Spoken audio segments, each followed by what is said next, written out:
बंदी छोड़ सतगुरु रामपाल जी परमेश्वर जी की जय हो।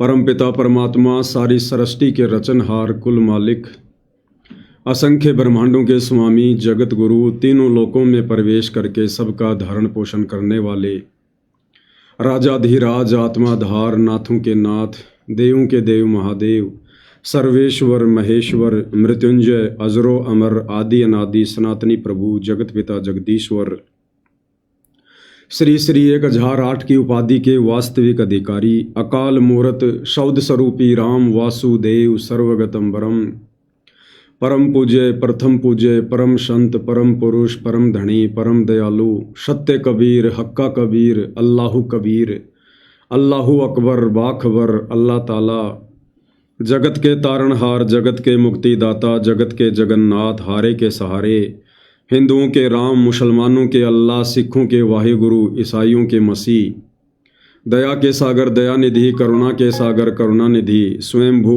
परिभू संकट मोचन कष्ट हरण मंगल करण दुख भंजन अविगत कबीर निर्विकार निर्विषम परमात्मा अलय अलेख सतगुरु आदि अनादि सतगुरु असली मर्यादा पुरुषोत्तम असली राम असली कृष्ण असली घनश्याम असली मुरारी राजाओं के राजा महाराजाओं के महाराजा शहंशाहों के शहंशाह सम्राटों के सम्राट भगवानों के भगवान अल्लाहों के अल्लाह प्रभुओं के प्रभु मसीहाओं के मसीह सच्चे वाहिगुरु बाबाओं के बाबा पीरों के पीर सेठों के सेठ जगत सेठ सावलसा सेठ सर्वगुण संपन्न अनंत कोटि कलाओं के स्वामी अनंत कोटि ब्रह्मांडों के नायक योगियों में महायोगी ध्यानियों में महाध्यानी सिद्धों में परम सिद्ध ज्ञानियों में तत्व ज्ञानी ब्रह्म ज्ञानी महाज्ञानी परम ज्ञानी सर्वश्रेष्ठ ज्ञानी विज्ञानी युवा कबीर समर्थ कबीर असमवात अमित ओजा सच्चे रहनुमा करीम अल्लाह शुभान अल्लाह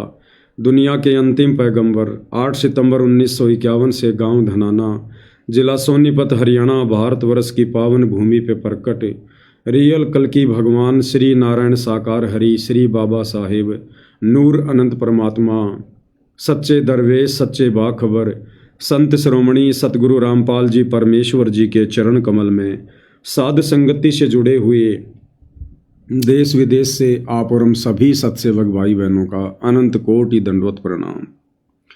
सत्साई भाई और बहनों, बहुत बड़ी दया बहुत बड़ी मेहर पूज्य गुरुदेव भगवान की परमेश्वर रामपाल जी की, जिनके शुभ आशीर्वाद से विशेष आशीर्वाद से आप और हम सभी साध संगति से जुड़े हुए सत्सेवक भाई बहन अपनी आत्मा के कल्याण हेतु पूज्य गुरुदेव भगवान के अमर तत्व ज्ञान को आधार बनाकर हर प्रकार से मर्यादाओं में रहकर संघर्ष करते हुए निरंतर अपनी आत्मा के कल्याण हेतु इस सतभक्ति मार्ग पर आगे की ओर बढ़ रहे हैं।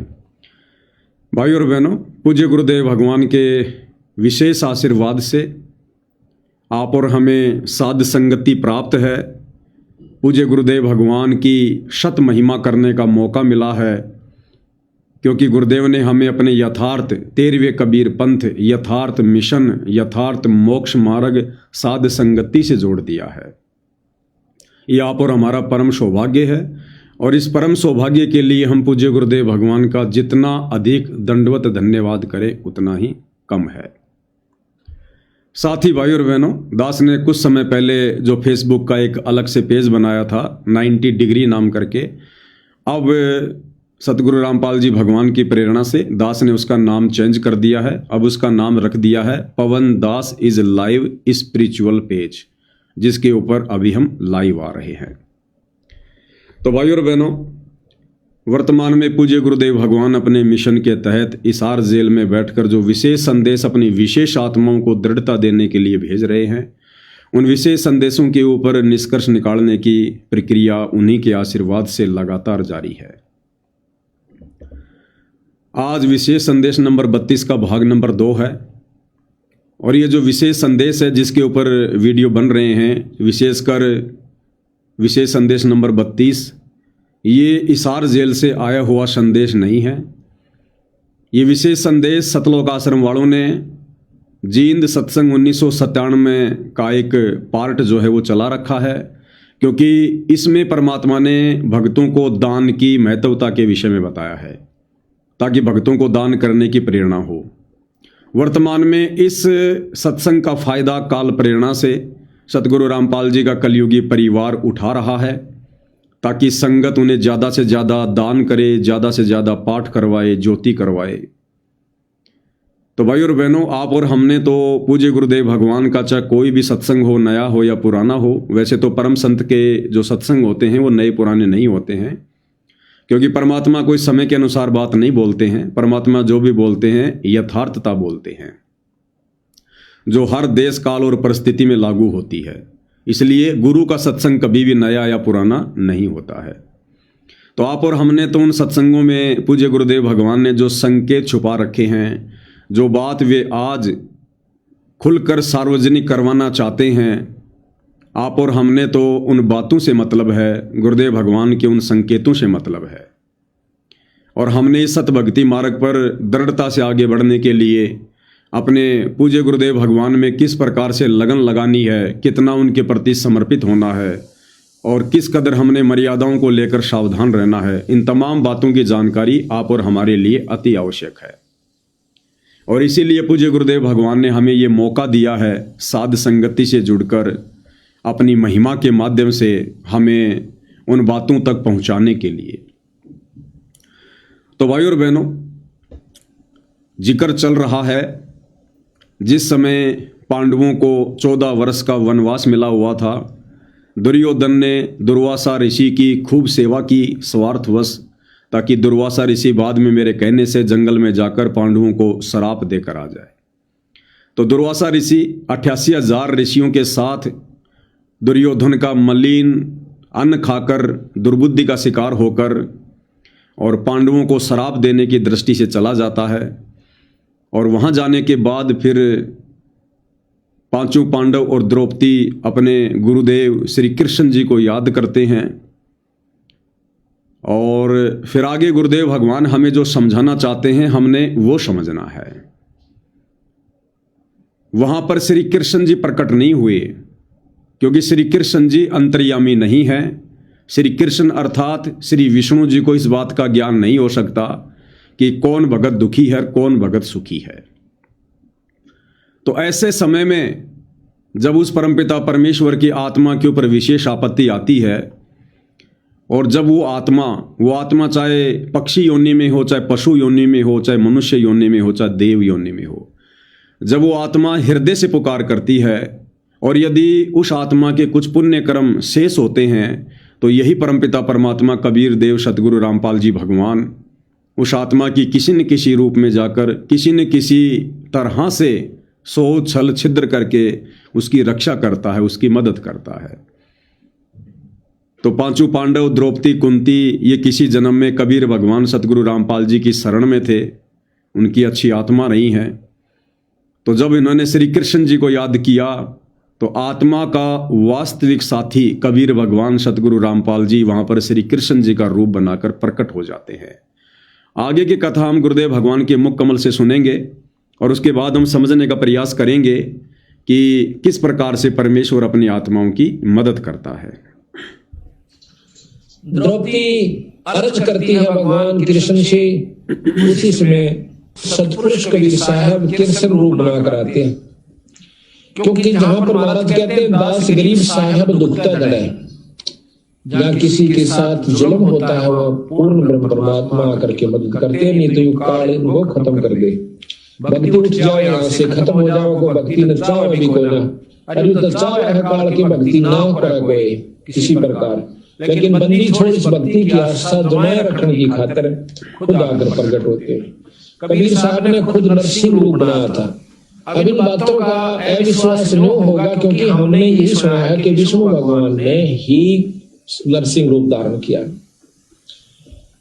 क्या करें पूज्य गुरुदेव भगवान कि जब किसी आत्मा के ऊपर विशेष आपत्ति आती है, तो कबीर भगवान ही आकर उसकी मदद करता है। जैसे त्रेता युग में भगत प्रहलाद के ऊपर आपत्ति आई, तो परमात्मा कबीर जी ने नरसिंह रूप धारण किया और भगत प्रहलाद की मदद की, उसकी रक्षा की, और महिमा हो गई विष्णु जी की।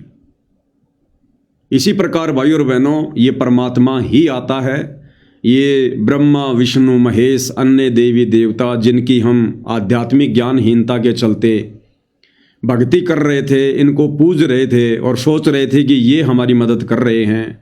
जब भी हमारे को कोई सुख होता था, कोई विशेष हमारा कार्य सिद्ध हो जाता था, जैसे घर में कोई विशेष कोई ऐसा समाचार मिलना कि साहब लड़का पैदा हो गया या लड़की पैदा हो गई, आपका वो मुकदमा चल रहा था, आपका मुकदमा ठीक हो गया, या अन्य किसी प्रकार की कोई खुशी जिससे हमें लाभ होना था, और हम इन्हीं देवी देवताओं को श्रेय दे दिया करते थे। लेकिन भाइयों और बहनों, ऐसा नहीं था।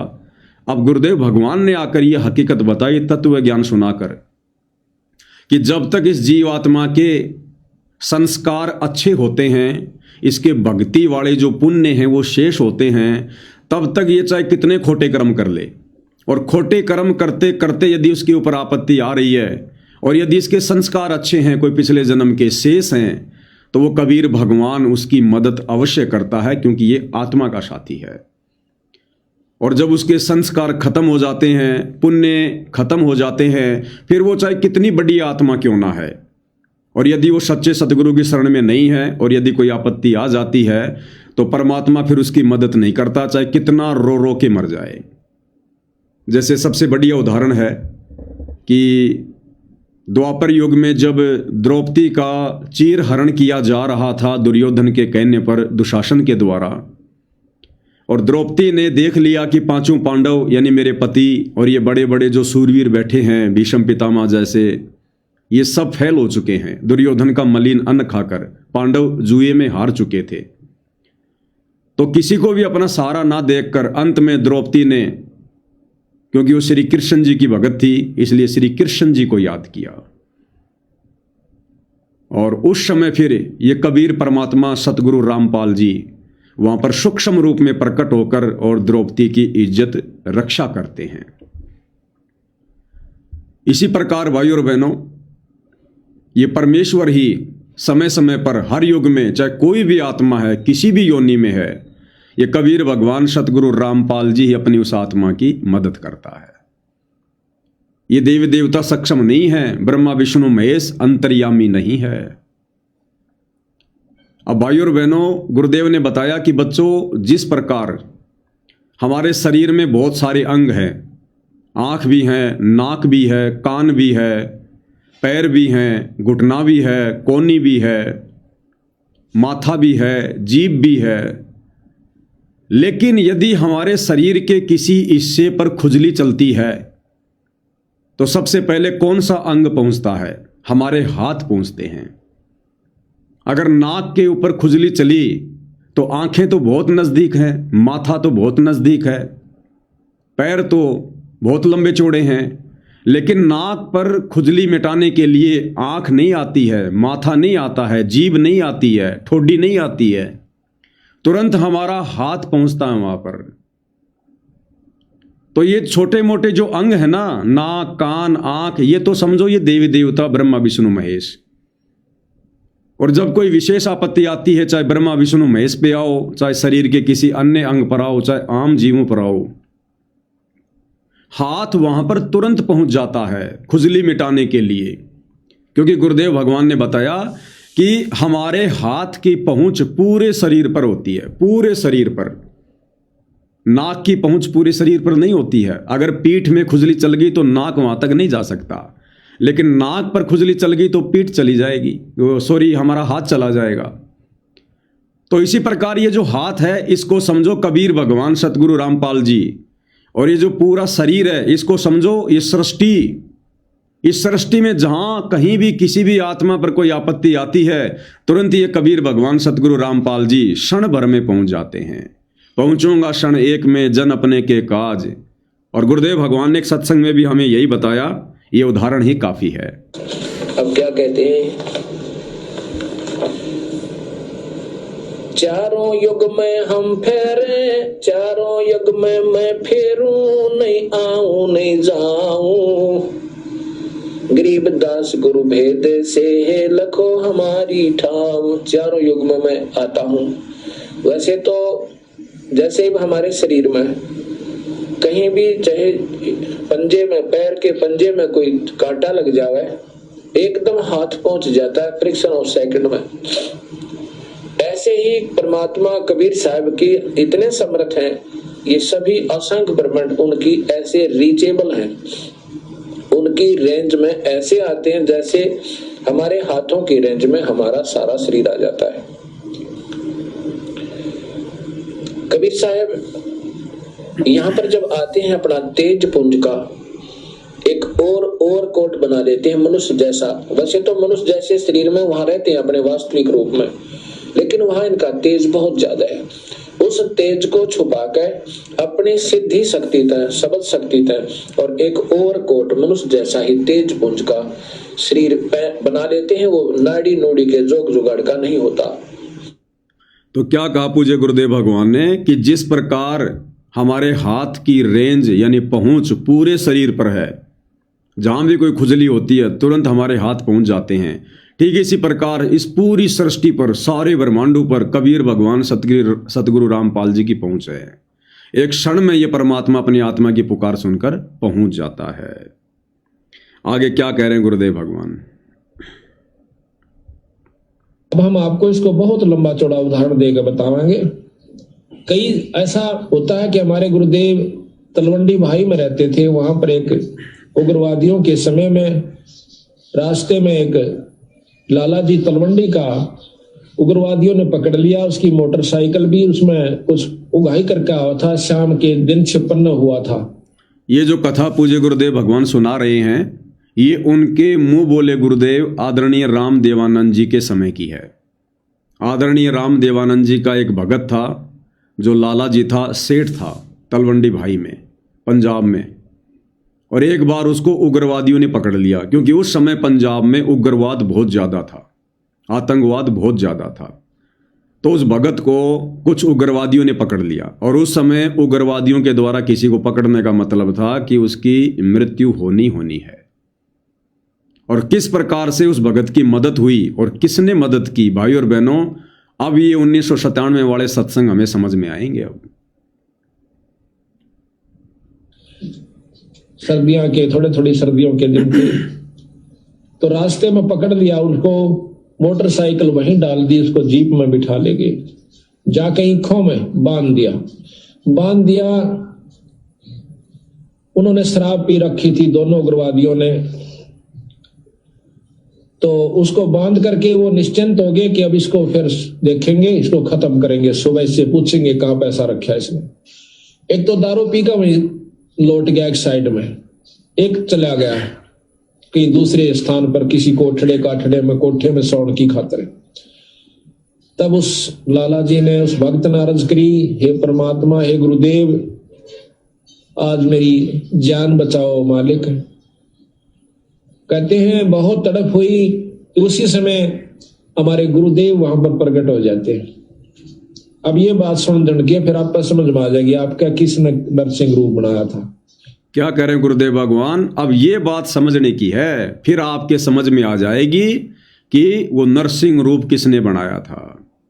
कहते हैं वहां पर हमारे गुरुजी प्रकट हो गए। कौन? आदरणीय राम देवानंद जी।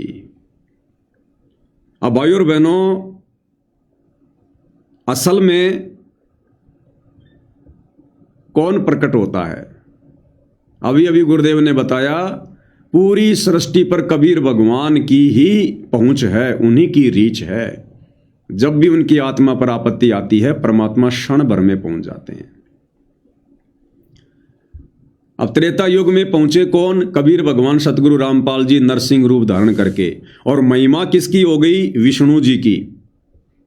अब हम तो विष्णु समझ रहे हैं, ब्रह्मा विष्णु महेश वाले विष्णु को। असल में विष्णु कौन है? पहुंचा तो विष्णु ही था, लेकिन असल में विष्णु कौन है? तीनों लोकों में प्रवेश करके जो सबका धारण पोषण करता है, वो असल में विष्णु है, कबीर भगवान सतगुरु रामपाल जी। अग्ने तनूर असी विष्णवे तवा सोमस्य तनूर असी, कबीर अंगारी असी बंभारी असी, सवर ज्योति रितधामा असी।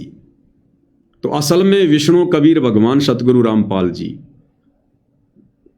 ये परमात्मा पहुंचते हैं। असल में भगवान यही हैं। असल में कबीर परमात्मा यही हैं सतगुरु रामपाल जी परमेश्वर। और दादा गुरुजी के रूप में, दादा गुरुजी के रूप में उस समय उस लाला जी की मदद करने के लिए, आतंकवादियों से छुड़वाने के लिए स्वयं सतगुरु रामपाल जी परमेश्वर जी प्रकट हुए थे दादा गुरु के रूप में। क्योंकि उस भगत की आस्था अपने गुरुजी में थी, वो भगत दादा गुरु का भगत था। तो परमात्मा ने उस समय किसी को पूर्ण मोक्ष मार्ग तो दिखाना नहीं था, वो समय नहीं था, वो 12वां पंथ था। तो उस भगत की जहां भी आस्था थी, जिसमें भी आस्था थी, उसने अपने गुरुजी को पुकारा। तो सतगुरु रामपाल जी परमात्मा अपने मुंह बोले गुरुदेव का रूप बनाकर उसी उम्र में, उसी अवस्था में और उस भगत के पास में प्रकट हो जाते हैं। और परमेश्वर वहां से उस भगत को छुड़वा कर लेकर आते हैं। क्योंकि यही कबीर भगवान है, यही कबीर परमात्मा है। आज सतगुरु रामपाल जी की 90% संगत यहीं पर धोखा खा रही है, भगवान को लेकर ही धोखा खा रही है, और कोई धोखा नहीं है। ये मर्यादा वर्यादा तोड़ना, ये राजनीतिक रैलियों में धक्के खाना, ये केवल उसी समय तक है जब तक हम अपने भगवान को नहीं पहचान लेते हैं। हम दुनिया में तो ढिंढोरा पीट रहे हैं खड़े होकर कि लोगों ने अपने भगवान को पहचान लिया, लोगों ने अपने भगवान को पहचान लिया, लेकिन हम अपने भगवान को अभी तक नहीं पहचान पा रहे। ये तो पता चल गया कि भगवान का नाम कबीर है, लेकिन अभी तक ये नहीं पता है कि वो भगवान है कौन, वर्तमान में कहाँ है वो कबीर। इस बात को साथ संगति से जुड़े सत्सेवक भाई बहनों के अलावा सतगुरु रामपाल जी का कोई भी भगत, उनके परिवार का कोई भी सदस्य नहीं जान पाया, नहीं पहचान पाया। और इसी कारण से लगातार काल के षड्यंत्र का शिकार होकर मर्यादा तोड़कर धोखे पर धोखा खा रही है संगत। हमें कैसे यकीन हो? हमें सत्संगों से यकीन होगा। गुरुजी को चमत्कार दिखाकर, अपना नूरी रूप दिखाकर, या सर में कोई 4 सींग लगाकर ऐसे नहीं दिखाएंगे कि मैं कबीर भगवान हूं। उनके सत्संगों से पता चलेगा, इस तत्व ज्ञान से पता चलेगा। आपने भाई और बहनों ये पुस्तक पढ़ी होगी, जब जब भूल पड़े।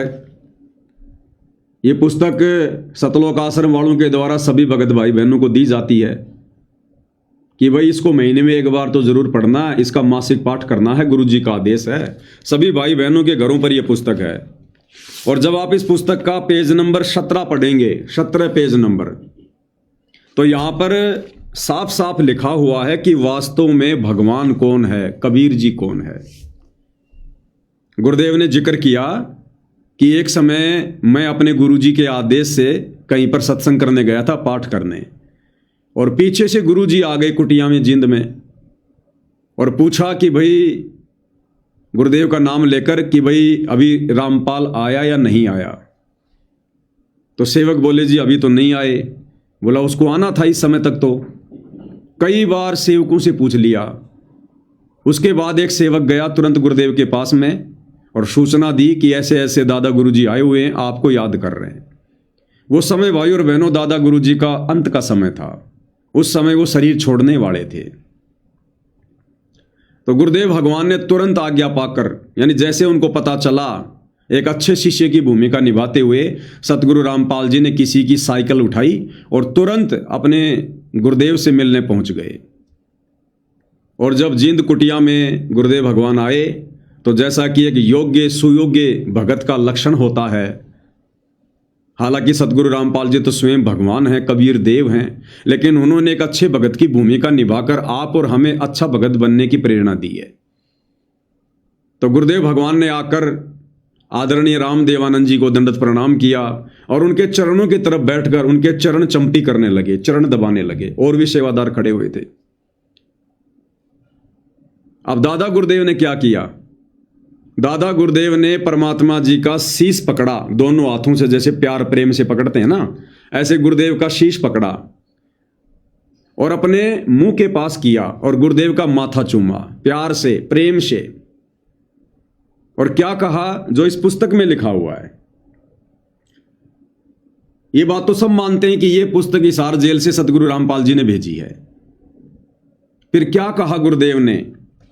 फिर उन्होंने क्या किया? दास उसी समय भगत की मोटरसाइकिल लेकर तत्काल पहुंचा। कई भगत बैठे थे। दास ने दंडवत प्रणाम किया, चरण चंपी करने लगा। दास का सिर पकड़ा और ऊपर को किया। दादा गुरुजी ने सतगुरु रामपाल जी का सिर पकड़ा और ऊपर को किया। बोले, मैंने भगवान पा लिया। क्या बोले दादा गुरुजी? मैंने भगवान पा लिया और तेरा पाना दुर्लभ हो गया। दादा गुरुजी कह रहे हैं सतगुरु रामपाल जी को कि मैंने भगवान पा लिया, अर्थात 650 साल पहले जो घटना घटित हुई थी पंडित रामानंद जी और कबीर जी के बीच में, सेम टू सेम वही लीला वर्तमान में चल रही है। क्योंकि कबीर भगवान ने अपनी वाणी के अनुसार 12वें पंथ में आना था आगे चलकर। तो 17 फरवरी 1988 को कबीर भगवान सतगुरु रामपाल जी 12वें पंथ में आ गए। आदरणीय राम देवानंद जी को मुंह बोला गुरु बना लिया, जैसे काशी में पंडित रामानंद जी को बनाया था, और सब कुछ उनको बता दिया गया था। और गुरुदेव भगवान ने बता दिया था कि स्वामी जी आप मेरे मुंह बोले गुरु बने रहिए। और असल में सतगुरु रामपाल जी ने दादा गुरु जी को दीक्षा दी, उनको यथार्थ सतनाम दिया, उनको सारनाम दिया। और एक जो रहस्य होता है, जो गुप्त बात होती है, वो उन दोनों के बीच में रही। लेकिन अंत के समय में परमात्मा ने ये क्लियर भी करवाना था कि आगे चलकर मेरी संगत धोखा ना खा जाए, अपने भगवान को पहचानने में कोई त्रुटि ना कर दे। तो अंत के समय में परमात्मा ने इस लीला को जन्म दिया। और दादा गुरु जी सतगुरु रामपाल जी का माथा पकड़कर चूम कर कह रहे हैं कि मैंने भगवान पा लिया। बताओ भाई, और कौन सा भगवान पा लिया? और कौन सा भगवान पा लिया था? और तो कोई भगवान उनको मिला ही नहीं आके। तो सतगुरु रामपाल जी को कह रहे हैं कि हे कबीर भगवान, हे सारी सृष्टि के मालिक, आपने मुझे अपनी शरण में ले लिया। आप कैसी कैसी अद्भुत लीला को जन्म देते हैं, किसी को कानों कान खबर भी नहीं होती, दुनिया सोच भी नहीं सकती कि कौन किसका चेला है, कौन किसका गुरु है। एक डाल पे दो पक्षी बैठे, कौन गुरु कौन चेला रे। रामानंद को कहे कबीरा, शब्द गुरु चित चेला रे। तो दादा गुरु जी कह रहे हैं, पेज नंबर 17 सतगुरु रामपाल जी ने लिखा है कि मैंने भगवान पा लिया और तेरा पाना दुर्लभ हो गया। कि भगवान असंख्य युगों के बाद मेरा दाव लगा है, आप तो खुद ही दया करते हो। दास चुप रहा। सतगुरु रामपाल जी क्या कह रहे हैं कि मैं चुप रहा। गुरुदेव की अंतरात्मा की आवाज थी, अर्थात ये उनकी अंतरात्मा की आवाज थी, यानी इसमें कोई झूठ नहीं है। और आपको सतलोक आश्रम वालों के द्वारा इसी पुस्तक जब जब भूल पड़े कि जो एक ऑडियो बनाई गई है एआई से सतगुरु रामपाल जी की नकली आवाज में, ये भी आप सबको पता है। आपको उस एआई की आवाज में भी जो सतलोक आश्रम वालों ने बनाई है, आपको उस आवाज में भी सुना देते हैं क्या कुछ हुआ था। जब उनका जिंद कुटिया में डेरा था, दास उनकी आज्ञा लेकर गांव में सत्संग व पाठ करने गया था। सेवादारों को बताया था कि दास उस दिन आएगा, तब तक गुरुजी का ध्यान रखना। उस निश्चित दिन को दास कुछ लेट हो गया। कुटिया में केवल गुरुजी के स्नान आदि की व्यवस्था शुद्धता से की थी। शुद्धता का ध्यान रखते हुए दास जिंद पहुंचकर किसी भगत के घर स्नान करने लगा, जिस कारण से देरी हुई।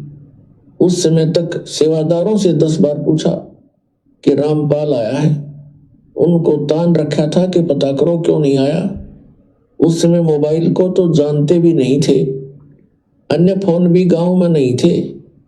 जब भक्तों को पता चला तो एक भक्त आया और बोला, स्वामी जी ने 10 बार पूछ लिया कि कहाँ है, आज आने की कह गया था, क्या कारण हुआ।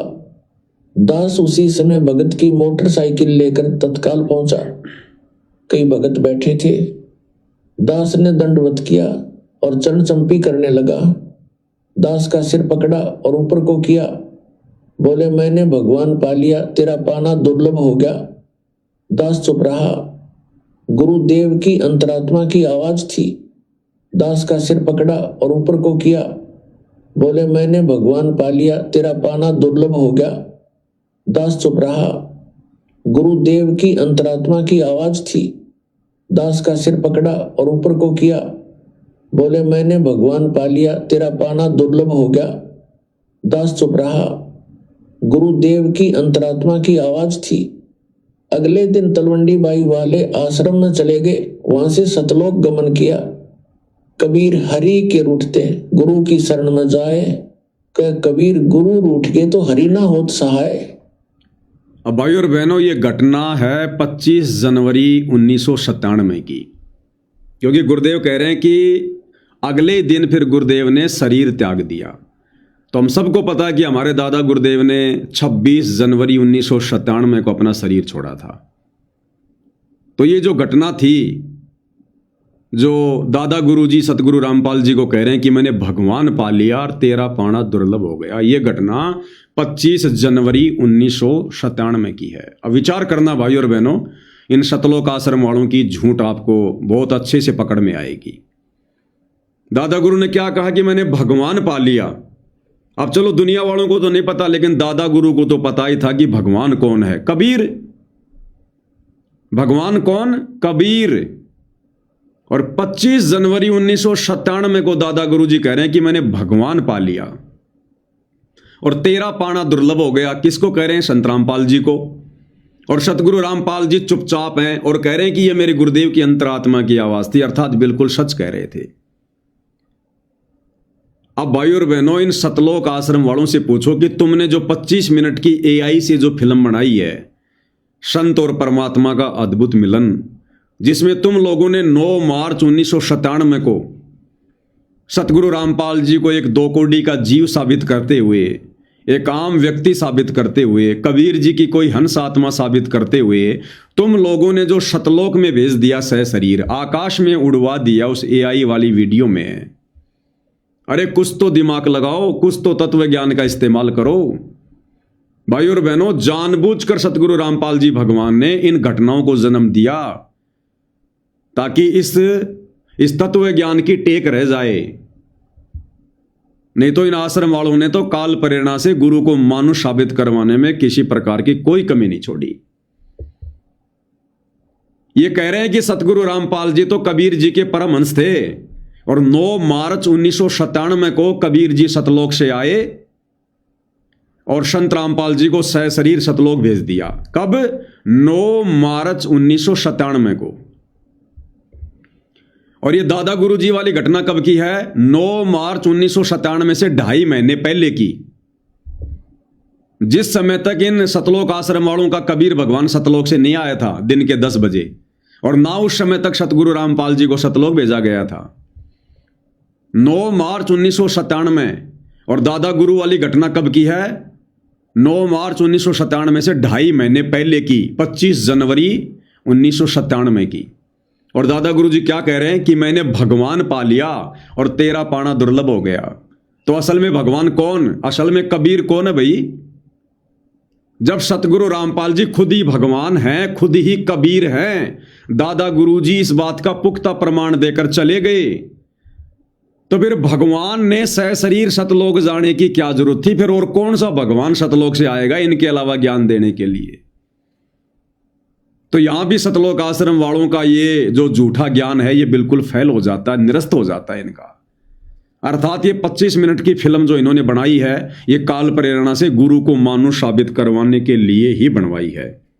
ये फिल्म आप जी ने देखी होगी। इस प्रकार कबीर परमात्मा संत रामपाल जी महाराज जी को सह शरीर सतलोक भेज देते हैं। इस प्रकार कबीर परमात्मा संत रामपाल जी महाराज जी को सह शरीर सतलोक भेज देते हैं और स्वयं सर्व सृष्टि रचनहार कबीर परमात्मा संत रामपाल जी महाराज जी के रूप में संपूर्ण संसार का उद्धार करने के उद्देश्य से इस पवित्र मिशन पर निकल पड़ते हैं। तो बताओ भाई और बहनों, जब दादा गुरु जी कह रहे हैं 25 जनवरी 1997 को कि मैंने भगवान पा लिया और तेरा पाना दुर्लभ हो गया, भगवान है कबीर। दादा गुरु को तो पता ही था कि भगवान कौन है, कबीर। वो तो किसी और को भगवान नहीं कहेंगे। बताओ, जब सतगुरु रामपाल जी खुद ही कबीर भगवान हैं, तो फिर और सतलोक से 9 मार्च 1997 को कौन सा कबीर भगवान आएगा जो संत रामपाल जी का रूप बना के फिर ज्ञान प्रचार करेगा? तो एक बहुत बड़ी साजिश, एक बहुत बड़ा षड्यंत्र यहां पर सतलोक आश्रम वालों के माध्यम से इस काल बली ने संगत के साथ में किया, ताकि गुरु को कोई परमात्मा के रूप में स्वीकार ना कर ले।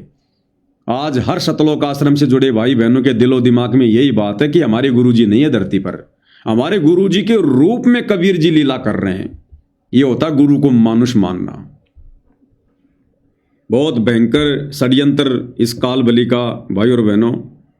ये तो गुरुदेव भगवान की असीम रजा है आप और हमारे ऊपर, जो परमेश्वर ने थोड़ी बहुत सद्बुद्धि देकर सत्प्रेरणा देकर ये खुलासे करवा दिए। नहीं भाई और बहनों, कोई भी संत रामपाल जी को परमात्मा मानकर भक्ति नहीं करता और वो का वो काम हो जाता जो 650 साल पहले हुआ था, गुरु को मानुष मानने वाला। और जब तक हम गुरु को मानुष मानेंगे हम लाख जन्म भी परमात्मा प्राप्ति नहीं कर सकते, हम सतलोक गमन नहीं कर सकते। आगे क्या कह रहे हैं पूज्य गुरुदेव भगवान।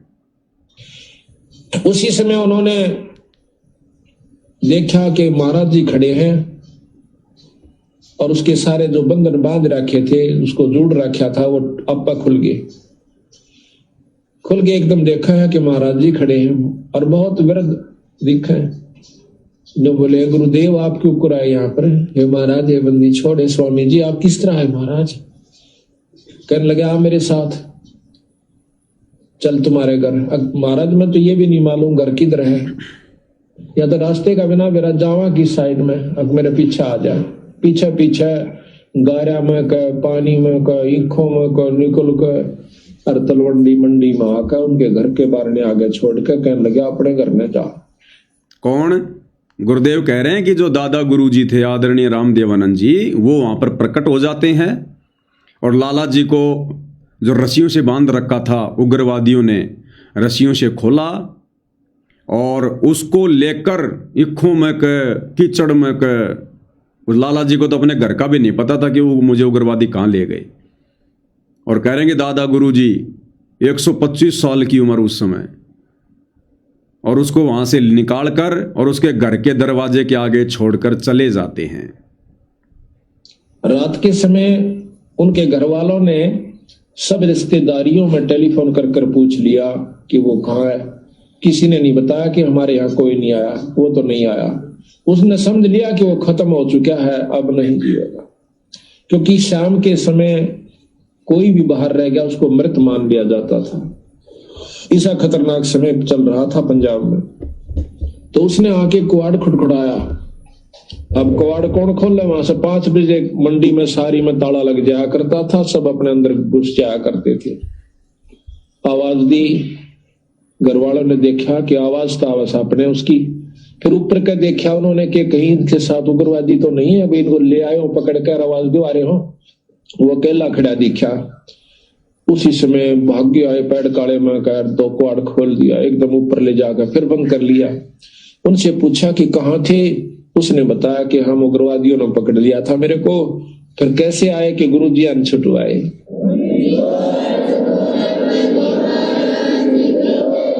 कहते गुरुजी अन छुटवाया। गुरुजी गए थे वहां पर, मैंने खोल के लाए, आज मैं मार दिया जाता है।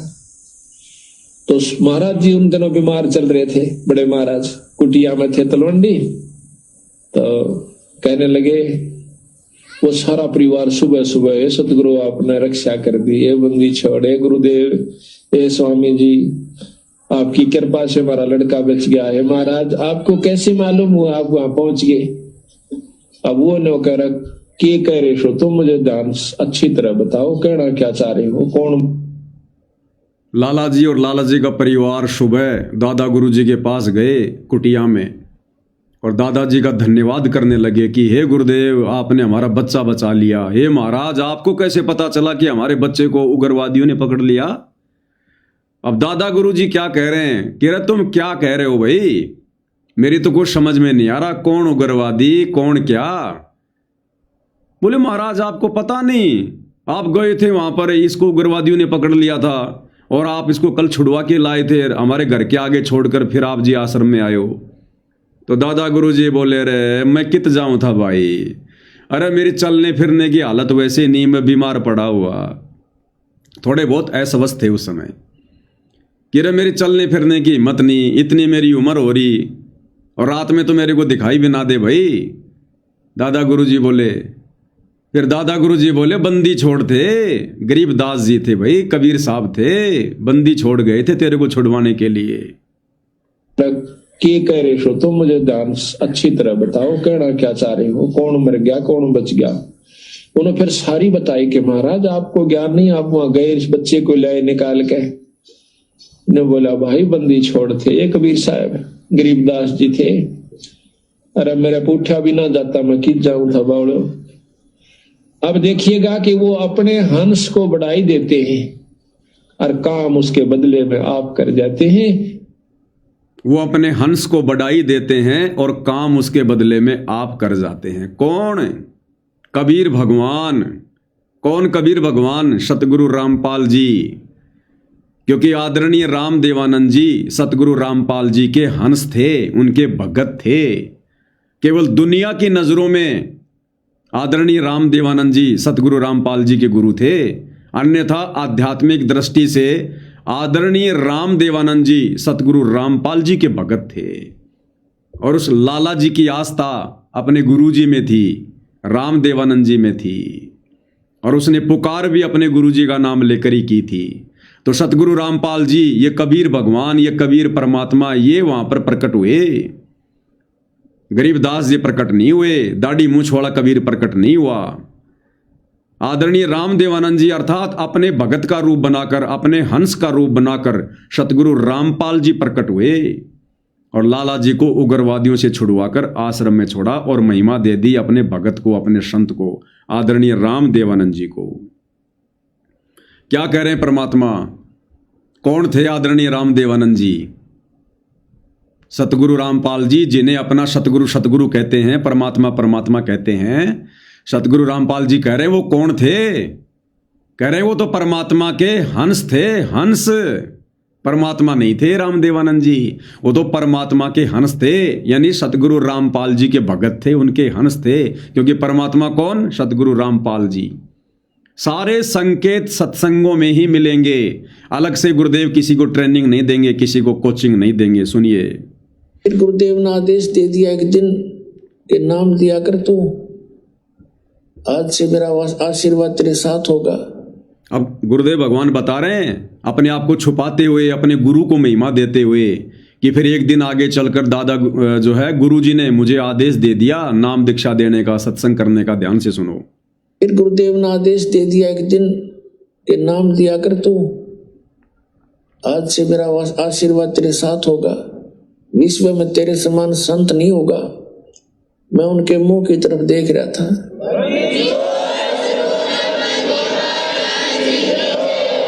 क्योंकि अपनी औकात से जीव खूब परिचित होता है, मानने चाहे ना मानने। मुझे अपनी सतिथि का पता था कि जितना वजन इन्होंने दास पर रख दिया इस योग्य नहीं है। फिर भी मेर है उनकी, गुरु मेर करें तो कागज हंस बना दे। तो उन्होंने कहा तेरे साथ रहूंगा, चिंता मत करना। और आज से सभी जितने उनके शिष्य थे सबसे कह दिया था कि आज के बाद मैं तुम्हारा गुरु नहीं हूं। आज से दोबारा इससे उपदेश ले लो और इसको गुरु बनाओ, इससे तुम्हारा मोक्ष होगा। अब यह बात भी निवार गल उतरे थी। अब बताओ भाई और बहनों, दादा गुरु जी भगवान कहाँ हुए? सच्चे सतगुरु कहाँ हुए? कबीर भगवान कहाँ हुए? कबीर भगवान जो समर्थ है, सबका मोक्ष करने वाला है, वो ये कैसे बोलेगा कि भाई मेरे से किसी का मोक्ष नहीं होना, आज के बाद इसे अपना गुरु बना लो, इससे तुम्हारा मोक्ष होगा।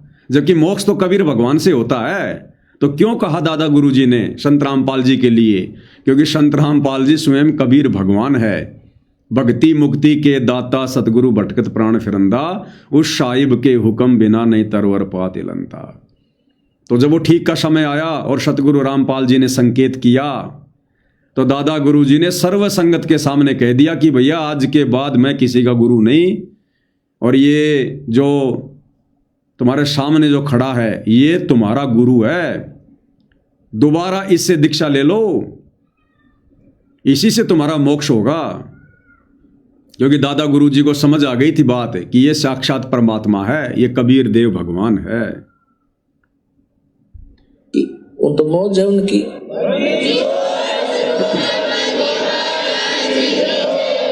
कहने का भाव ये था कि उन्होंने अपना वजन तार दिया।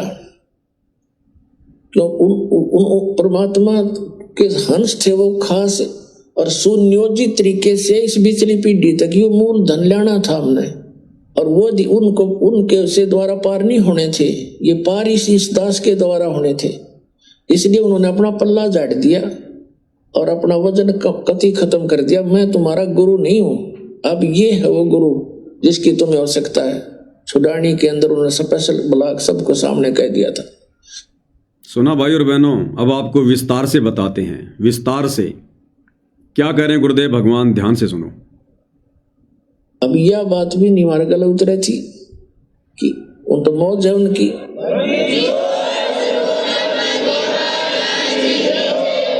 कहने का भाव ये था कि उन्होंने अपना वजन उतार दिया।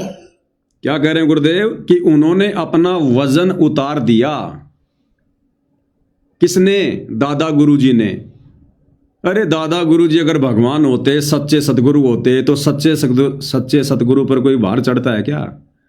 सच्चे सतगुरु पर कोई भार चढ़ता है क्या? कोई वजन बढ़ता है क्या चेलों का? क्या कह रहे हैं गुरुदेव कि उन्होंने अपना भार तार दिया, अपना वजन तार दिया, ये कहकर कि भैया मैं हूं जीव और अब ये परमात्मा आ चुका है, सच्चा सतगुरु आ चुका है और अब सारे के सारे इसे अपना गुरु बनाओ, तब तुम्हारा मोक्ष होगा। तो दादा गुरुजी ने, जो आप और हमारे तरह एक भगत थे, एक जीव थे, उन्होंने अपना वजन उतार दिया, उन सभी शिष्यों का अपने सिर से भार उतार दिया, ये कहकर कि आज के बाद मैं किसी का गुरु नहीं, अब ये तुम्हारा गुरु है संत रामपाल और इससे दीक्षा ले लो। उन्होंने अपना वजन उतार दिया। इससे क्या साबित होता है कि दादा गुरुजी कोई परमात्मा नहीं थे, कबीर नहीं थे, भगवान नहीं थे, वरना भगवान पे कोई वजन नहीं बढ़ता, वजन नहीं चढ़ता, भार नहीं चढ़ता। और सतगुरु रामपाल जी के लिए संकेत कर दिया। क्या कहा? कहने का भाव यह था कि उन्होंने अपना वजन उतार दिया। अब वो क्या थे? अब ध्यान से सुनो, दादा गुरुजी कौन थे, क्या थे? परमात्मा थे या परमात्मा के हंस थे? तो उन परमात्मा के हंस थे वो खास और सुनियोजित तरीके से इस बिचली पीढ़ी तक ये मूल धन लेना था हमने। क्या कह रहे हैं गुरुदेव? वो परमात्मा के हंस थे खास। ध्यान से सुनो, तो उन परमात्मा के हंस थे वो खास। सतगुरु रामपाल जी का खास हंस कौन था 12वें पंथ में? दादा गुरुजी, आदरणीय रामदेवानंद जी, कि वो परमात्मा के हंस थे खास। अरे भैया, अगर कोई परमात्मा का खास हंस होता ना, तो परमात्मा उसे साक्षात मिलता है, डायरेक्ट आके मिलता है। जैसे धर्मदास जी को परमात्मा डायरेक्ट आके मिले, मलुकदास जी को मिले, और नानक जी को मिले, गरीबदास जी को मिले, घीसादास जी को मिले, क्योंकि वो उनके खास हंस थे। इसलिए परमात्मा सतलोक से आकर अपने खास हंसों को मिले। और भगवान यदि अपने हंस को भी ना मिले आकर, तो फिर कैसे मुक्ति होगी? तो यदि आदरणीय रामदेवानंद जी परमात्मा कबीर जी के खास हंस थे, तो बता दो भैया, कोई तो प्रमाण दे दो, कोई तो सबूत दे दो कि वो कबीर भगवान आदरणीय रामदेवानंद जी को कब आकर मिले। कहीं कोई प्रमाण नहीं मिलेगा कि वो दाढ़ी मूंछ वाला कबीर भगवान अपने खास हंस आदरणीय रामदेवानंद जी को धरती पर आकर मिला हो, कभी दर्शन दिए हो। और खास हंस है तो भगवान जरूर मिलेगा। तो कब मिला? 17 फरवरी 1988 को वो कबीर भगवान सतगुरु रामपाल जी, जिन्होंने आदरणीय रामदेवानंद जी को अपना मुंह बोला गुरु धारण किया, और असल में उन्होंने आदरणीय रामदेवानंद जी को दीक्षा दी थी, अपना शिष्य बनाया था। तो गुरुदेव कह रहे हैं वो तो परमात्मा के खास हंस थे, सतगुरु रामपाल जी के खास हंस थे दादा गुरु जी। और आगे गुरुदेव क्या कह रहे हैं कि ये मार्ग हमने सुनियोजित तरीके से यहां तक लाना था। दादा गुरुजी तो केवल एक निमित्त मात्र थे, एक वो कड़ी थे इस मार्ग को यहां तक लाने के लिए। और गुरुदेव कह क्या रहे हैं कि इस मार्ग को हमने यहां तक सुनियोजित तरीके से लाना था। हमने, गुरुदेव कह रहे हैं हमने यानी अपने लिए कह रहे हैं गुरुदेव कि इस मार्ग को यहां तक सुनियोजित तरीके से हमने लाना था। ध्यान से सुनो, और सुनियोजित तरीके से इस बिचली पीढ़ी तक ये मूल धन लेना था हमने। और सुनियोजित तरीके से इस बिचली पीढ़ी तक ये मूल धन लाना था हमने यानी गुरुदेव अपने लिए कह रहे हैं कि नादानो आदरणीय राम देवानंद जी को तो मैंने निमित्त बना रखा था 12वें पंथ के लास्ट में संत रूप में। कह रहे हमने लाना था ये मार्ग यहां तक सुनियोजित तरीके से, क्योंकि ये 12वें पंथ के लास्ट की घटना है। आदरणीय राम देवानंद जी गरीबदास जी के 12वें पंथ के लास्ट गुरु अंतिम संत हैं। और 650 साल पहले कबीर जी ने धर्मदास जी को क्या कहा था कि 12वें पंथ हम ही चल आवें, सब पंथों को मिटाकर एक पंथ चलावें। तो परमात्मा जी ने 12वें पंथ में आगे चलकर आना था। तो 17 फरवरी 1988 को तुम्हारा कोई दाढ़ी मुंह छोड़ा तो आया नहीं। कौन आए? सतगुरु रामपाल जी। 8 सितंबर 1951 को धरती पर प्रकट होकर कलयुग की बिचली पीढ़ी में, ये कलयुग की बिचली पीढ़ी उस दिन से शुरू हुई है जिस दिन सतगुरु रामपाल जी प्रकट हुए हैं। 8 सितंबर 1951 से कलयुग की बिचली पीढ़ी शुरू हुई है। और 17 फरवरी 1988 को 12वें पंथ में प्रवेश किया इस कबीर भगवान सतगुरु रामपाल जी ने अपनी वाणी के अनुसार कि 12वें पंथ हम ही चलावें और सब पंथों को मिटाकर एक पंथ चलावें। तो कबीर भगवान का वचन तो फैल नहीं हो सकता, ये तो अमर वाणी है। अगर उसका वचन फैल हो गया तो फिर भक्ति कहां रह गई? फिर तो 12वें पंथ में उन्होंने खुद ही आना था, तो वो आ गए 12वें पंथ में। अन्यथा अगर आप उस दाढ़ी मूंछ वाले कबीर को कबीर मान रहे हो तो वो कबीर तो 12वां पंथ खत्म होने के बाद आया है, और आया भी नहीं। 9 मार्च 1997 को 12वां पंथ खत्म हो चुका था, जिस दिन ये आश्रम वाले कह रहे हैं कि संत रामपाल जी को कबीर भगवान आकर मिले। क्यों भाई? 12वें पंथ में आने में उस दाढ़ी मूंछ वाले कबीर भगवान को डर लग रहा था क्या? फिर तो कबीर भगवान अपनी वाणी का कच्चा है, अपनी जुबान का कच्चा है। धर्मदास जी को तो कह रहा है, कबीर सागर में लिखवा दिया कि धर्मदास ये मेरी अमर वाणी है कि 12वें पंथ हम ही चलावें, सब पंथों को मिटाकर एक पंथ चलावें। तो 12वां पंथ तो असल में उसी दिन खत्म हो गया था जिस दिन दादा गुरु जी ने सतगुरु रामपाल जी को सर्व अधिकार दे दिए थे। और 1994 में तो 13वां पंथ शुरू हो गया था। तो 12वां पंथ तो 1994 से पहले खत्म हो गया, और उससे पहले पहले कबीर भगवान ने आना था। तो दाढ़ी वाला तो आया नहीं, दाढ़ी वाले ने तो 13वां पंथ जो है वो चलाया नहीं। फिर कोई ये कहे कि भाई 12वें पंथ के अंतिम गुरु दादा गुरु जी थे, तो जब तक दादा गुरु जी धरती पर हैं तब तक तो 12वां पंथ ही माना जाएगा। तो दादा गुरु जी भी 26 जनवरी 1997 को शरीर छोड़ गए, अर्थात इस आधार से भी मानो तो 26 जनवरी 1997 को जिस दिन 12वें पंथ के अंतिम गुरु दादा गुरु ने शरीर छोड़ा, उस दिन वो पंथ समाप्त हो गया। और दादा गुरु के शरीर छोड़ने के 2.5 महीने बाद 9 मार्च 1997 को यह आश्रम वाले कह रहे हैं कि कबीर भगवान आकर संत रामपाल जी को मिले। तो भी तुम्हारा कबीर भगवान 12वें पंथ में तो नहीं आया, वो तो 12वें पंथ का गुरु शरीर छोड़ गया, उसको 2.5 महीने बाद आ रहा है। तो भाइयों और बहनों, ये सारी की सारी लीला, ये सारे के सारे खेल सतगुरु रामपाल जी ने जानबूझ के खेले ताकि काल के षड्यंत्र को फैल किया जा सके, आश्रम वालों की झूठ का पर्दाफाश किया जा सके, और आत्माएं अपने गुरु को परमात्मा मानकर दृढ़ता के साथ भक्ति करें। नहीं तो भाइयों और बहनों, गुरु को परमात्मा मानना इतना आसान नहीं है। अगर गुरुदेव भगवान साथ संगति शुरू ना करवाते और इन गूढ़ रहस्यों को उजागर ना करवाते, आज आप और हम भगत भाई बहन भी संदेह करते कि हमारे गुरु जी भगवान नहीं हो सकते, संत रामपाल जी भगवान नहीं हो सकते। तो अगर वो दाढ़ी मूंछ वाला ही कबीर भगवान है तो भैया 12वां पंथ तो 1994 में खत्म हो गया। 12वें पंथ का गुरु भी 26 जनवरी 1997 को शरीर छोड़ गया, फिर भी तुम्हारा वो कबीर नहीं आया। लेकिन कबीर की वाणी झूठी नहीं हो सकती, कबीर झूठा नहीं हो सकता। साधु वचन पलटे नहीं, चाहे पलट जाए ब्रह्मांड। तो भैया 17 फरवरी 1988 को संत रामपाल जी के रूप में उन्होंने 12वें पंथ में प्रवेश किया और अपनी वाणी के अनुसार कि सब पंथों को मिटाकर एक पंथ चलावें, 1994 में अपना यथार्थ 13वां पंथ उन्होंने शुरू कर दिया। तो क्या कह रहे हैं गुरुदेव कि उनको यहां तक सुनियोजित तरीके से हमने लाना था। क्या कह रहे हैं मालिक? और सुनियोजित तरीके से इस बिचली पीढ़ी तक ये मूल धन लेना था हमने, और वो उनको उनके से द्वारा पार नहीं होने थे, ये पार इस दास के द्वारा होने थे। क्या कह रहे हैं गुरुदेव कि उनके द्वारा तो कोई पार भी नहीं होना था, आदरणीय राम देवानंद जी के माध्यम से तो किसी का मोक्ष भी नहीं होना था, कोई पार भी नहीं होना था। कह रहे हैं ये पार ही इस दास के माध्यम से होने थे। यानी गुरु जी अपने लिए कह रहे हैं कि जीवों का मोक्ष ही मेरे द्वारा होना था। सुनो ध्यान से। और वो उनको उनके से द्वारा पार नहीं होने थे, ये पार इस दास के द्वारा होने थे। इसलिए उन्होंने अपना पल्ला झाड़ दिया और अपना वजन कति खत्म कर दिया। मैं तुम्हारा गुरु नहीं हूं, अब ये है वो गुरु जिसकी तुम्हें आवश्यकता है। छुड़ानी के अंदर उन्होंने स्पेशल ब्लॉक सबको सामने कह दिया था। तो बताओ भाई और बहनों, कौन हुआ परमात्मा? इतने प्रमाण, इतने सबूत मिल रहे हैं, इस पापी मन को संदेह करने की गुंजाइश नहीं रहनी चाहिए अगर कोई अधिकारी आत्मा है तो। और सुन लो, दादा गुरुजी कौन थे, उनको क्या ज्ञान था, कितना उनको तत्व ज्ञान था। दादा गुरुजी को पूर्ण तत्व ज्ञान भी नहीं था, क्योंकि मूल ज्ञान तो 12वें पंथ में किसी को देना ही नहीं था।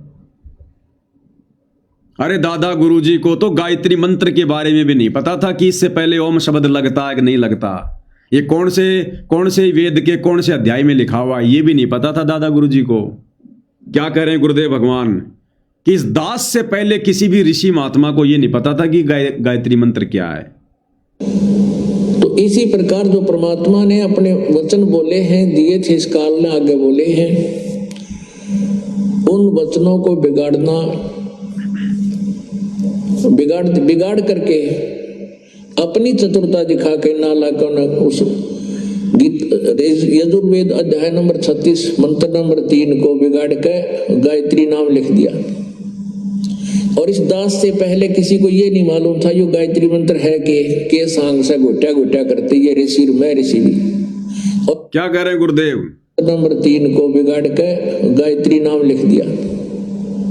और इस दास से पहले किसी को ये नहीं मालूम था यो गायत्री मंत्र है के सांग से घोटा करते ये ऋषि मैं ऋषि भी।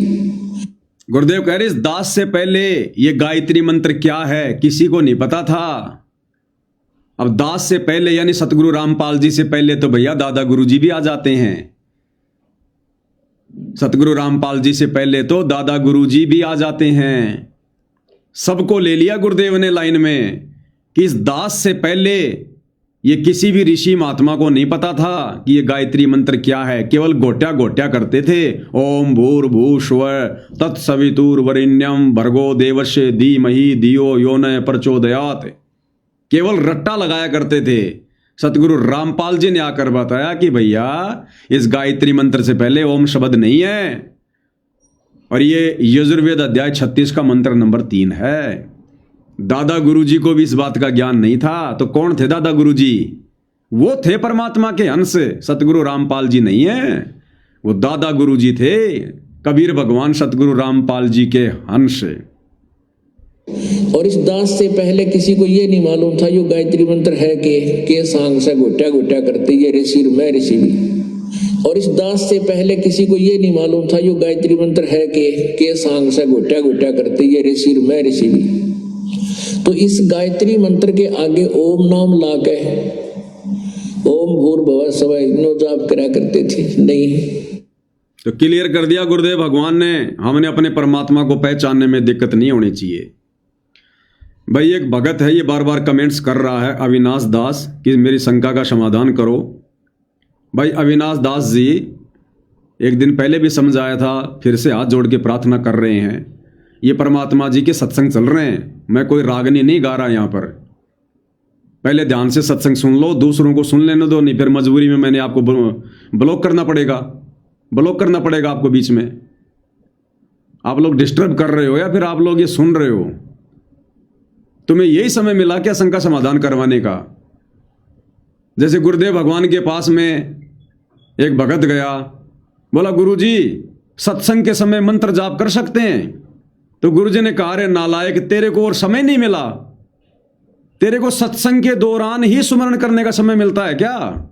सत्संग के बाद में कितना समय पड़ा, उस समय आराम से जाप कर लिया कर। सत्संग ध्यान से सुनना भी सुमरण करने में आता है, उतना ही फल मिलता है। तो भाई अविनाश दास जी, आप वो बिहार वाले तो हो नहीं सकते, क्योंकि वो तो समझदार आत्मा है।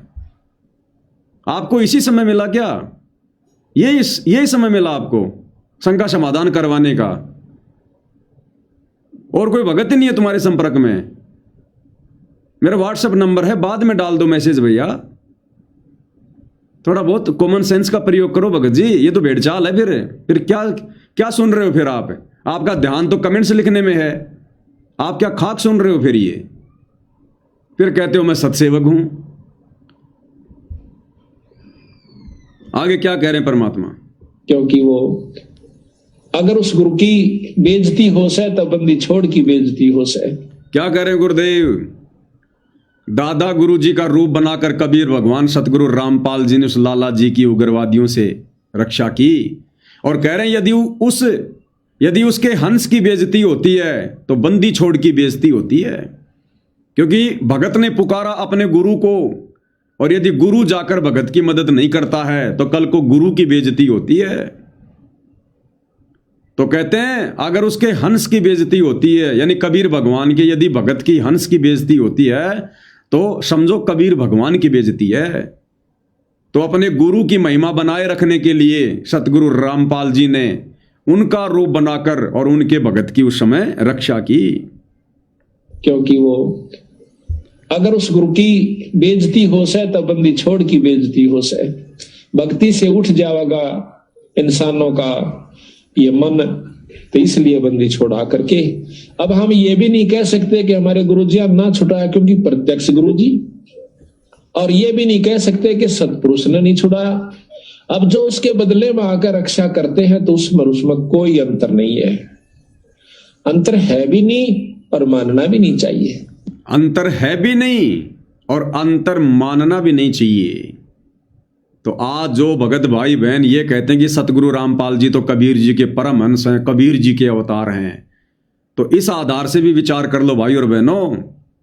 अगर कबीर भगवान भी किसी को अगर भेजता है, वैसे तो भेजता नहीं, क्लियर हो चुका है, परमात्मा खुद ही आते हैं, वे समर्थ हैं, उन्होंने किसी के सहारे की आवश्यकता नहीं पड़ती है। फिर भी जैसे तुम लोगों की बुद्धि काम कर रही है वर्तमान में गुरु को मानुष मानने वाली, तो इस आधार से भी परमात्मा कह रहे हैं कि परमात्मा के द्वारा भेजे गए हंस में और परमात्मा में कोई अंतर नहीं होता और अंतर मानना भी नहीं चाहिए। तो इस आधार से सतलोक आश्रम वालों ने यदि वो अपने गुरु जी को कबीर जी का हंस भी मानते हैं तो सतगुरु रामपाल जी में और कबीर जी में किसी प्रकार का कोई अंतर उन्होंने नहीं मानना चाहिए, और अपने गुरु को ही परमेश्वर मानकर, कबीर भगवान मानकर उनकी पूजा करनी चाहिए। और जून के महीने में जिस कागज की नकली बेजुबान मुर्दा कबीर के समझे जाने वाली दाढ़ी मूछ वाली फोटो को भगवान मानकर जो ये उसका प्रकट दिवस मनाते हैं वो बंद कर देना चाहिए इस आधार से भी। क्योंकि क्या कह रहे हैं परमात्मा? जिस पर साहिब राजी ताही को तू बंद। जिस पर साहिब राजी ताही को तू बंद। ध्यान से सुनो भाई और बहनों। जिस पर साहिब राजी ताही को तू बंद, उसी पर बंदगी कर दो जिस पर परमात्मा प्रसन्न हो जा सके। ये तो एक मोटे उदाहरण है यहाँ पर, जिससे राष्ट्रपति प्रधानमंत्री जिस पर राजी से जिस व्यक्ति पर उस पर मेल करने तो सारे काम सरेंगे। इसी प्रकार जिस पर परमात्मा बंदी छोड़ प्रसन्न है उसी की शरण में रहने तो आपको लाभ मिलेगा। ऊंचे उसके बरने आगे बैठे रहो सारा दिन, कोई फर्क नहीं पड़ेगा। क्या कह रहे हैं गुरुदेव? जिस पर साहिब राजी ताही को तू बंद। जिस पर कबीर भगवान खुश है उसकी संगति करो, और वैसे चाहे उस कबीर भगवान के दरवाजे के आगे बैठे रहना। और कबीर भगवान ने जिस हंस को, जिस भगत को निमित्त बना रखा है, अगर उससे मेल मिलाप नहीं रखोगे तो कबीर भगवान भी कुछ नहीं देगा, कुछ नहीं करेगा। तो वर्तमान में भाई और बहनों ये तो आप और हमें भली भांति समझ में आ गया कि साहिब कौन है, कबीर भगवान कौन है, सतगुरु रामपाल जी।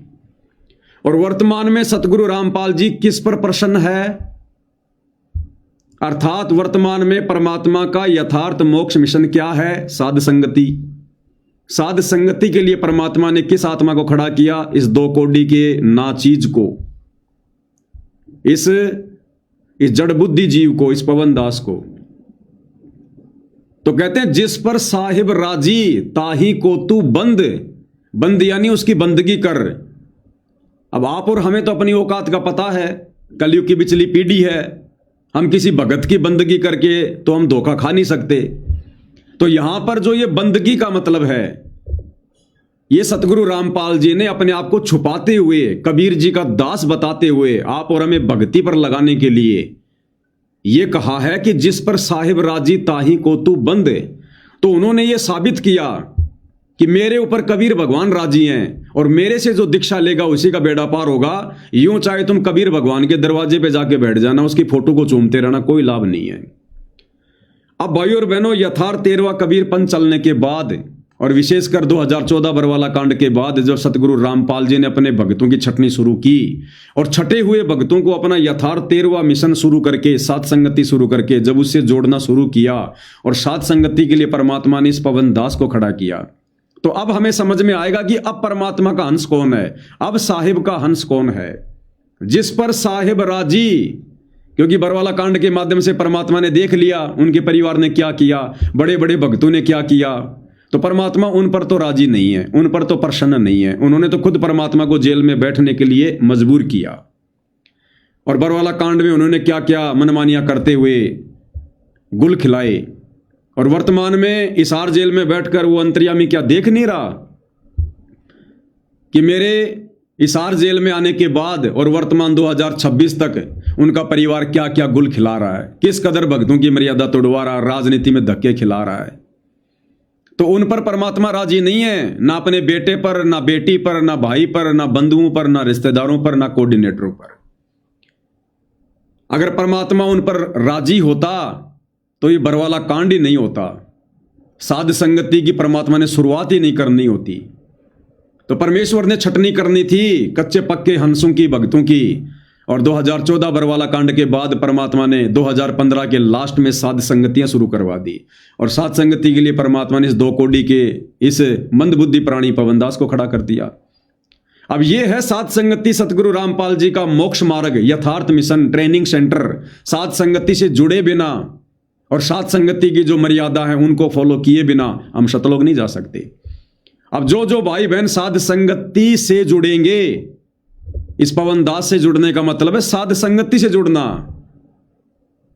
जिस पर साहिब राजी ताही को तू बंद, उसकी बंदगी करने का मतलब है साध संगति से जुड़कर सतगुरु रामपाल जी की सत प्रेरणा से यह पवन दास आपको जो बता रहा, जो समझा रहा, जो भक्ति क्रिया बता रहा है, जो गुरुदेव की पुस्तकों में है, उनके सत्संगों में है, निकाल निकाल के दे रहा है, उसके अनुसार अपने गुरु जी को प्रसन्न करने के लिए वो भक्ति करना, उसको कहते हैं बंदगी। इस पवन दास के विषय में मेरी बंदगी करने का मतलब यह नहीं कि हाथ जोड़ लो, दंडवत कर लो, नहीं, नरक में जाओगे। सोच भी मत लेना शोपन में भी। जीव जीव होता है, पीव पीव होता है, और ये तो पीव की यानी परमात्मा की मर्जी हो तो गधे को खड़ा करके अपना काम करवा ले, तो क्या हम गधे को दंडवत करेंगे? 650 साल पहले भगवान ने भैंसे राम से वेद मंत्र बुलवा दिए, तो क्या भैंसे राम को दंडवत करें? उसको भगवान मान लें, उसकी फोटो लगा लें अपने घर पे। तो उस भैंसे राम में, इस पवन दास में रत्ती भर भी अंतर नहीं है। रत्ती भर भी वो मेरे से कहीं ज्यादा अच्छा होगा, क्योंकि वो भैंसा होके संस्कृत बोल गया, मैं पवन दास इंसान होके शुद्ध हिंदी नहीं बोल पाता। तो ये सतगुरु रामपाल जी परमात्मा की सत प्रेरणा से सारा काम हो रहा है। तो वर्तमान में यदि सतगुरु रामपाल जी का आशीर्वाद प्राप्त करना है, इस कलयुग की बिचली पीढ़ी में यदि मोक्ष प्राप्त करना है, तो भाई वर्तमान में अपनी लाखों की हो चाहे करोड़ों की हो, ये जितनी भी संगत है, इसमें सतगुरु रामपाल जी विशेष तौर पर, वैसे तो अपने सभी मर्यादित आत्माओं पे परमात्मा प्रसन्न है, खुश है, लेकिन विशेष तौर पर परमात्मा इस पवनदास 2 कोड़ी के जो है इस बैल के ऊपर परमात्मा प्रसन्न है। और साध संगति से जो जुड़ेगा और साध संगति से जुड़कर जो भक्ति क्रिया जो करेगा, परमात्मा उससे प्रसन्न होगा, उससे हमारा बेड़ा पार होगा। क्योंकि हमें पता चल गया कि आज साहिब कौन है।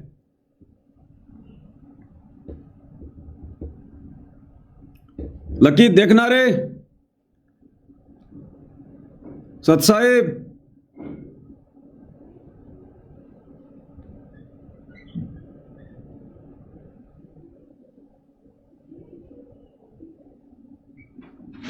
नेट गए।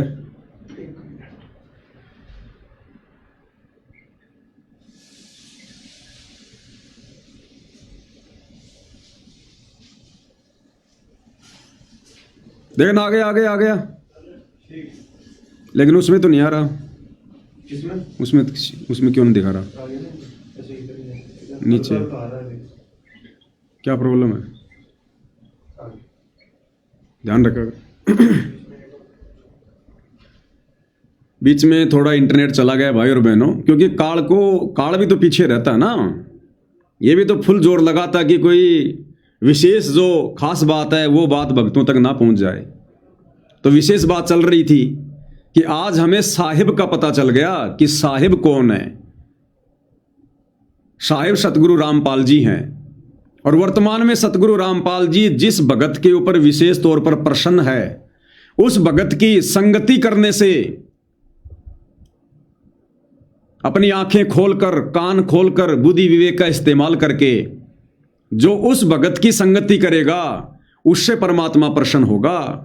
इसलिए कहते हैं साध संगति हरि भक्ति बिन कोई न उतरे पार, निर्मल आदि अनादि है गंदा सब संसार। साध संगति यानी अच्छे भगत की संगति और हरि भक्ति यानी सतगुरु रामपाल जी की भक्ति। तो साध संगति और हरि यानी सतगुरु रामपाल जी की भक्ति के बिना कोई भगत पार नहीं हो सकता। तो जिस पर साहिब राजी ताही को तू बंद। तो वर्तमान समय में साहिब सतगुरु रामपाल जी इस कुत्ते पवन दास पर विशेष तौर पर प्रसन्न है। ये उनकी मेहर है, उनकी मौज है भाई और बहनों। जबकि मेरे अंदर कुछ भी ऐसा नहीं है, कुछ भी। मेरे पर तो मेरे घर वाले प्रसन्न नहीं है, बात बात पे टोक देते हैं, धमका देते हैं। घर वाले प्रसन्न नहीं है, परमात्मा कहां से प्रसन्न हो जाएगा। लेकिन उसकी मौज भैया, सतगुरु चाहे तो काग से हंस बना दे। तो वर्तमान में आध्यात्मिक दृष्टि से भाई और बहनों, भले चाहे आम समाज की दृष्टि से, रिश्तेदारों में, घर परिवार वालों में भले मेरी दो कोडी की इज्जत है, मुझे कोई कुछ नहीं मानता, कोई कुछ नहीं जानता, कोई लेना देना नहीं, रहे भी नहीं। लेकिन इस परमपिता परमात्मा कबीर साहिब सतगुरु रामपाल जी की नजर में यह दास कुछ विशेष है। परमात्मा ने आशीर्वाद दे के खड़ा किया हुआ है। तो जिस पर साहिब राजी ताही को तू बंद। तो वर्तमान में यदि सतगुरु रामपाल जी का विशेष आशीर्वाद, विशेष मेहर प्राप्त करनी है तो साध संगति से जुड़कर हमने तमाम भक्ति क्रिया करनी पड़ेंगी जो बताई जा रही हैं। गुरु को प्रसन्न करने के लिए भोग लगाना, आरती उतारना, चरणामर धो धो के पीना, एकमात्र गुरु जी का दंडवत, गुरु जी का जयकारा, सतगुरु की महिमा करना, मर्यादाओं के लिए संघर्ष करना, दृढ़ रहना, यह सतलोक आश्रमों में आपको देखने को भी नहीं मिलेगा। वहां तो बहुत पुराने पुराने भगत हैं, बड़े बड़े भगत हैं। वहां तो गुरु जी के साथ में रहा करते थे, गुरु जी के रिश्तेदार, बेटा बेटी, भाई बंधु। लेकिन उन पर भाई और बहनों आज वो रजा, वो विशेष मेहर नहीं है जो इस दो कोडी के जीव पवन दास के ऊपर है। और इसमें दास कोई मान बढ़ाई वाली बात नहीं है और ना मैं ला सकता, क्योंकि मुझे तो पता है भाई, मान बढ़ाई से हैं दूर, आजिज के हरि सदा हजूर। मान बढ़ाई रखने वाले जीव को तो परमात्मा ऐसी ठोकर मारता है, दिखाई भी नहीं देगा कहां जाकर गिरा है।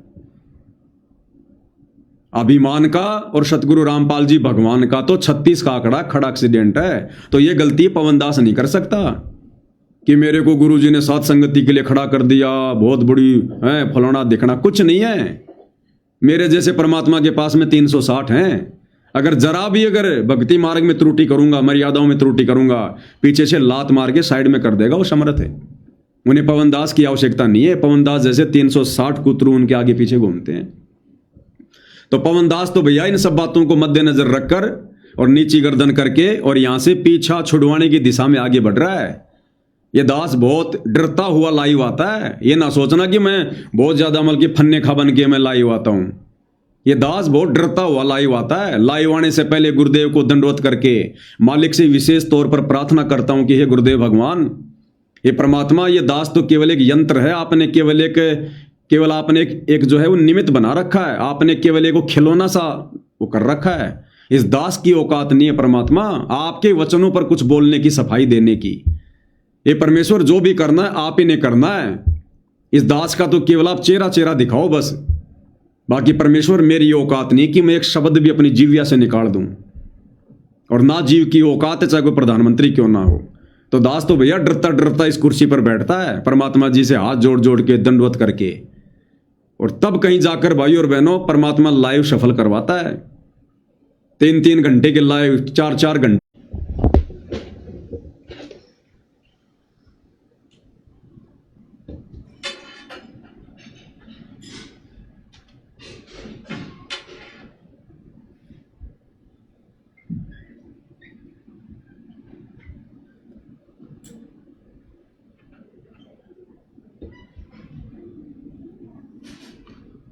थोड़ा नेट की प्रॉब्लम है भाई और बहनों, थोड़ा ठीक कर रहे हैं, हो जाए तो थोड़ा।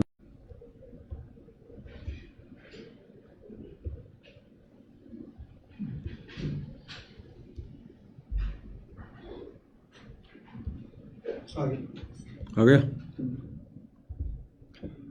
थोड़ा इंटरनेट की दिक्कत हो जाती है भाई और बहनों बीच बीच में।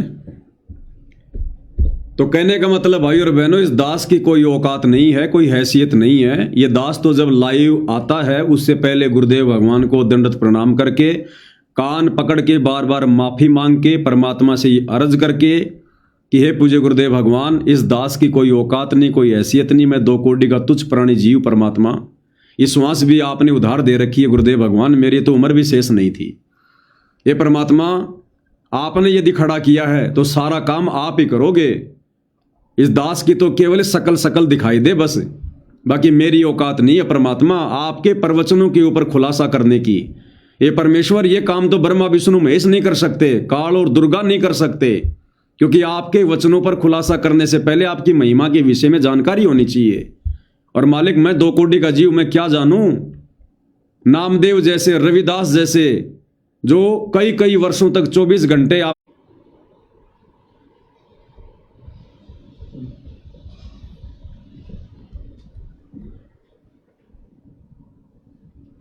थोड़ी देर देखने दे, बीच में बंद हो जाएगा नहीं कर।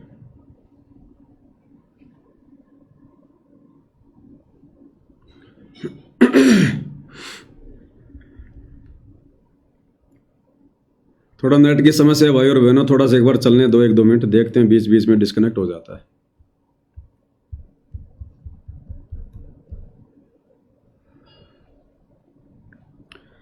राजकुमार निषाद, पवन भाई मैं मलेशिया से हूँ, मेरे मोबाइल नंबर व्हाट्सएप पर फ़ोन कीजिए।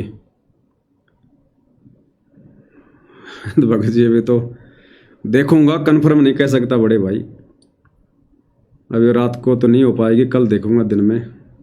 नहीं तो वो ऊपर साथ संगति के नंबर डाल दिए भक्तों ने, एक बार उन नंबरों पे फ़ोन कर लो भगत जियों से अगर कोई शंका है तो।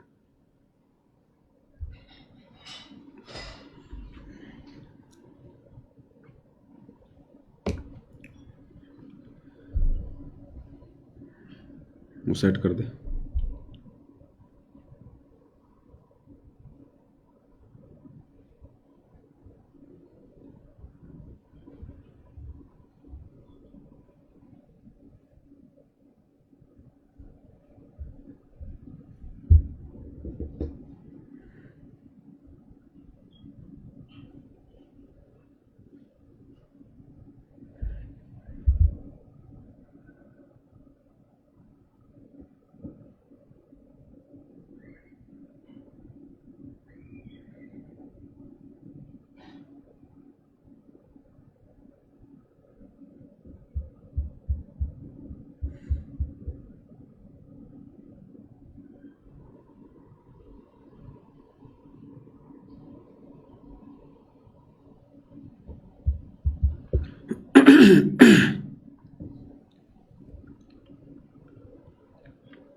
लाइन वाइन ऐसे रहेंगी क्या, लाल वाली?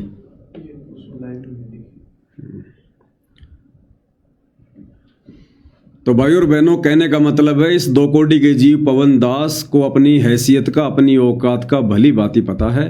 इसलिए सतगुरु रामपाल जी भगवान के विशेष आशीर्वाद के बिना, उनकी विशेष रजा के बिना, उनके सत्संगों के ऊपर कोई एक शब्द भी बोलकर खुलासा नहीं कर सकता, एक शब्द भी।